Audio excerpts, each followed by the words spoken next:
Shalom, shalom, nos bien-aimés. Je bénis le Seigneur encore une fois de nous avoir donné cette opportunité, cette occasion de partager la parole de Dieu avec vous. Merci de nous avoir ici dans votre maison. Moi, c'est votre serviteur, Fulgence Kazadi, dans notre espace café matinal, branche enseignement. Nous avons décidé de créer l'enseignement pour cette branche pour nous enseigner la parole de Dieu. Je vais commencer une série d'études. Aujourd'hui, ça sera la première partie sur le parcours de la vie de Jacob ainsi que les leçons à tirer. Nous avons tous connu Jacob, le fils d'Isaac, dont son grand-père s'appelait Abraham. Il a eu une vie merveilleuse avec beaucoup de leçons et j'avais décidé de commencer une série d'enseignements. Aujourd'hui, c'est la première partie. À chaque fois que Dieu nous donnera l'occasion, nous allons y continuer. Le parcours de la vie de Jacob et les enseignements à tirer. Dès l'entrée du jeu, notre texte de base, ça sera dans Genèse 27, à partir du premier verset jusqu'au verset 17. C'est ce que nous allons méditer ou nous allons enseigner ce soir.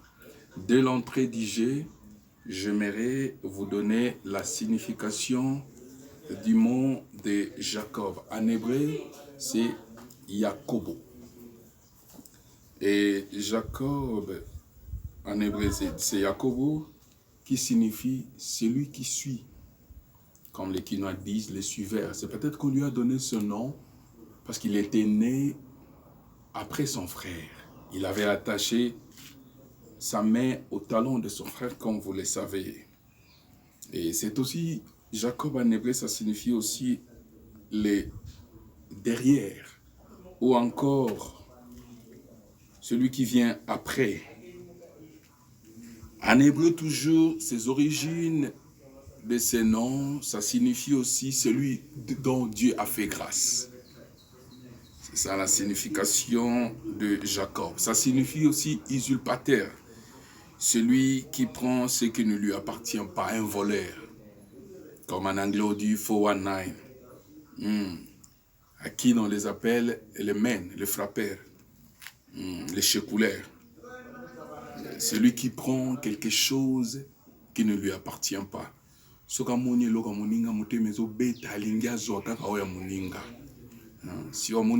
voiture, soka moni muninga sombi roba sika akotambola ville mobimba po paka somba robe lokola robe wana muto mutema moto monta linko zo biloko eza ya yete bilula lula. C'est ça la signification du Jacob. Comme je disais, aujourd'hui nous allons commencer par Genèse 24, le verset 1 à 17. Je ne répète pas assez de temps de lire. Je vais vous demander de lire dans vos maisons, parce que l'Internet, le temps, c'est l'argent. On n'a pas encore assez de moyens pour nous maintenir, mais Dieu nous fera grâce. Dans le verset 1, la Bible dit que Isaac était vieux et presque aveugle. Isaac, qui est le père de Jacob, le fils d'Abraham. Il était vieux et presque aveugle. Isaac ne voyait pas clairement. Isaac ne voyait pas les gens comme il était, parce qu'il était avancé en âge. La Bible dit qu'Isaac a appelé Ésaü, qui était son fils aîné. Il lui a dit, je sais que le jour de ma mort approche, bientôt je vais mourir. Mais j'aimerais que tu me prépares un repas que j'aime. Comme ça, je vais manger cela et je vais te bénir. Ça, c'était la dernière parole d'Isaac à Ésaü. Il lui a dit, bientôt je vais mourir. Nous savons tous en Afrique que quand quelqu'un veut mourir, ces paroles ont une grande importance. Je me souviens d'avoir perdu ma mère très récemment, paix à son âme. Mais j'ai dans ma mémoire la dernière fois que nous avions parlé avec lui, ainsi que les membres de ma famille, mon père, mes sœurs, mes frères, que je salue tous de la famille Kazadi. Nous avons tous en mémoire ce que notre maman nous avait dit, que ce soit au travers des téléphones, que ce soit physiquement. Donc, les paroles d'une personne qui est prête à mourir, qui est dans un lit hôpital, prêt à mourir, a une grande importance. Alors, Ésaü a pris cela avec beaucoup d'importance. La Bible dit qu'Ésaü est sorti. Il est sorti pour aller chercher un gibier, pour aller chercher un animal comme son père aime. Remarquez ici, Isaac vient au point de mourir, aux dernières heures de sa vie, mais il a en lui la bénédiction pour quelqu'un qui est encore au début de sa vie, quelqu'un qui est fort, quelqu'un qui est puissant, quelqu'un qui a encore une longue vie à faire. Mais celui qui détient la clé de sa bénédiction, c'est un homme vieux. Mes amis, vous devez faire attention, vous devez faire attention. Je vais vous faire comprendre quelque chose. La Bible dit que Élie était avancé en âge, le prophète Élie. Dieu l'avait déjà rejeté, mais un jour Dieu est apparu à Samuel. Dieu appelle Samuel. Samuel court vers Élie. Il dit, Seigneur, j'entends une voix. Et la troisième fois, Élie lui a dit, cette fois-ci quand on t'appelle, dites, Seigneur, parle, ton serviteur écoute. Quand Samuel a dit cela, Dieu lui a parlé. Nous ne devons pas négliger les personnes qui sont âgées, les personnes qui ont pris longtemps dans le ministère, entre guillemets, soit rejetées, ils ont toujours quelque chose à nous donner. Nous devons faire attention à cela.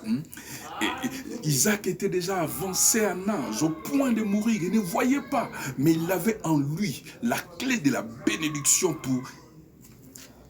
pour Ésaü.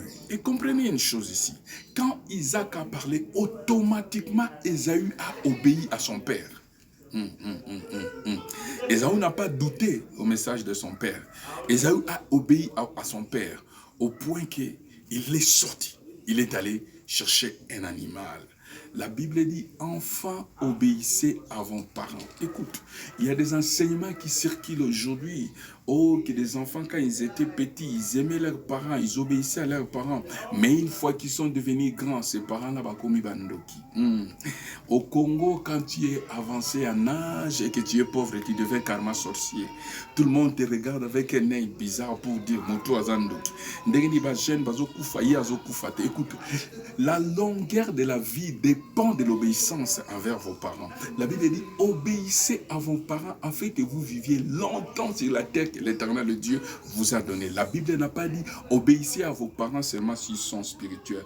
La Bible n'a pas dit, obéissez à vos parents seulement s'ils vous payent les études. La Bible n'a pas dit, obéissez à vos parents seulement s'ils ont l'argent. La Bible n'a pas dit, obéissez à vos parents seulement s'ils sont chrétiens. La Bible dit, obéissez à vos parents afin que vous puissiez vivre longtemps, qu'ils soient méchants, qu'ils soient bons, qu'ils soient païens, qu'ils soient pauvres, qu'ils soient riches, qu'ils soient divorcés ou pas. Votre devoir est d'obéir à vos parents. Écoute, Ésaü a obéi à son père. Il est allé chercher un animal pour tuer, afin que son père mange. Écoute, quelque chose de bizarre s'est passé ces jours-là. Sûrement, les serviteurs qui étaient dans la maison d'Isaac ont remarqué des mouvements bizarres. Les gens qui sortent et qui entrent, Ésaü qui sort et qui sort, ils ont remarqué un mouvement bizarre. Mais la Bible dit que quand Isaac parlait à Ésaü, sa femme Rebecca avait écouté. Isaac, c'est l'image de Dieu. Et Rebecca, c'est l'image du Saint-Esprit. Nous avons ici deux enfants. Ésaü restait dehors. Ésaü aimait la vie de dehors. Aller dans les champs, aller dans la bourse et chercher des animaux. Tandis que Jacob aimait rester à côté de sa mère. Il aimait l'ambiance de la maison. Nous avons deux catégories de chrétiens. Les chrétiens qui aiment la présence de Dieu comme Jacob. Jacob passait beaucoup de temps avec sa mère Rebecca qui est l'image du Saint-Esprit. La Bible dit, nous ne savons pas prier. C'est le Saint-Esprit qui intercède en faveur de nous, parce que le Saint-Esprit connaît le cœur de Dieu. Rebecca, qui est l'image du Saint-Esprit, connaissait le cœur d'Isaac, connaissait la nourriture que Isaac aimait beaucoup, et il connaissait comment préparer cette nourriture. Au point, Rebecca dira à Jacob, écoute, ton papa a dit ceci, bientôt il va mourir, toi va derrière. Si Ésaü est parti loin, toi tourne seulement derrière. Prends des animaux, amène-les, je vais préparer comme ton papa aime. Je connais le goût de ton papa, comme chaque femme qui connaît la nourriture que son mari aime. Rebecca dit, je connais le goût de son papa, de ton papa. Rebecca qui est l'image du Saint-Esprit. La Bible dit que tous ceux qui sont conduits par l'Esprit de Dieu sont fils de Dieu. Tous ceux qui sont conduits par votre réussite dépend de la conduite du Saint-Esprit. Dieu n'a pas donné le monopole. Dieu n'a pas donné la direction. Dieu n'a pas donné l'habilité. Dieu n'a pas donné la direction de conduire les enfants de Dieu aux événements, aux circonstances bonnes ou mauvaises. Mais Dieu a donné la direction au Saint-Esprit qui est Rebecca. Écoute encore une chose que je vais dire ici. Les gens couraient de gauche à droite parce qu'ils voulaient avoir la bénédiction d'un homme mortel, d'un homme faillible comme Isaac, d'un homme qui était prêt à mourir. Oh, les gens couraient pour cette parole-là. Mais aujourd'hui, les enfants de Dieu ne veulent pas courir derrière la parole de Dieu. Les enfants de Dieu ne veulent pas connaître la parole de Dieu, oubliant que toutes les bénédictions que nous cherchons et dans la parole de Dieu. J'aime les prophètes, j'aime les pasteurs, ce sont des ministères que Dieu a établis dans l'Église. Nous devons les respecter, nous devons les honorer, nous devons les écouter, mais la parole de Dieu est suprême, la parole de Dieu est idéale. La Bible est là comme la parole de Dieu pour nous faire du bien. À chaque fois que nous avons un problème, une difficulté, nous devons courir derrière cette parole. Maintenant, je vais vous révéler une chose. Anne cherchait un enfant. Il est venu à Shiloh et le prophète Élie était là. Le prophète, un grand prophète comme Élie. Et quand Anne pleurait, la Bible dit que le prophète Élie a dit à Anne, femme, pourquoi demeurez-vous dans l'ivresse? Pourquoi continuerez-vous à prendre le vin? Lui qui était prophète, mais Dieu ne lui avait pas révélé que Anne avait un problème de stérilité. Il pensait que Anne était ivre. Dans la Bible même, le prophète Élisée, alors qu'il était logé dans la maison de la Soumanite, un jour il a dit à Géasi, il dit, cette femme nous a fait du bien, nous a accueillis dans sa maison, qu'est-ce que nous pouvons donner à cette femme? Géasi lui a dit, Père, cette femme n'a pas un enfant. Mais comment est-ce que Dieu n'avait pas révélé au prophète Élisée que cette femme n'avait pas un enfant? Faites attention. Des fois, Dieu garde silence et ne révèle pas ce qu'il a pour vous aux hommes. Vous devez vous-même aller dans la présence de Dieu, lire la parole de Dieu, connaître la parole de Dieu pour connaître cela. Je retourne. Ésaü a obéi à son père. La Bible dit, honore ton père et ta mère. Honorer, ce n'est pas seulement mettre leurs photos dans le Facebook. Honorer, c'est les assister. Honorer, ce n'est pas seulement porter leur nom. Honorer, c'est les aimer. Honorer, c'est les obéir. Avec la dadification aujourd'hui, tout le monde est devenu père spirituel de tout le monde. Que des gens qui connaissent les jours de l'anniversaire de leur père spirituel, mais qui ne connaissent pas les jours de l'anniversaire de leur père. Quelle est la dernière fois que vous avez parlé à votre père? Quelle est la dernière fois que vous avez parlé à votre mère? Je ne dis pas que nous devons négliger nos parents spirituels, mais nos parents biologiques ont aussi une grande responsabilité. Écoute, Isaac dit, va, amène-moi la nourriture que je mange et que je te bénisse. Rebecca dit, va, prépare la nourriture. Je sais comment préparer la nourriture comme ton père aime. Je vais le présenter devant ton père et il va te bénir. J'aimerais dire à quelqu'un que quand on nourrit Dieu, Dieu bénit. Quand on donne à Dieu la nourriture, Dieu bénit. Vous vous souvenez un jour, Christ devant la femme samaritaine, il a envoyé ses disciples pour aller chercher la nourriture. Quand ils sont retournés, ils ont présenté la nourriture. Il a dit, non, moi j'ai déjà mangé. Ma nourriture, c'est de faire la volonté de mon Père.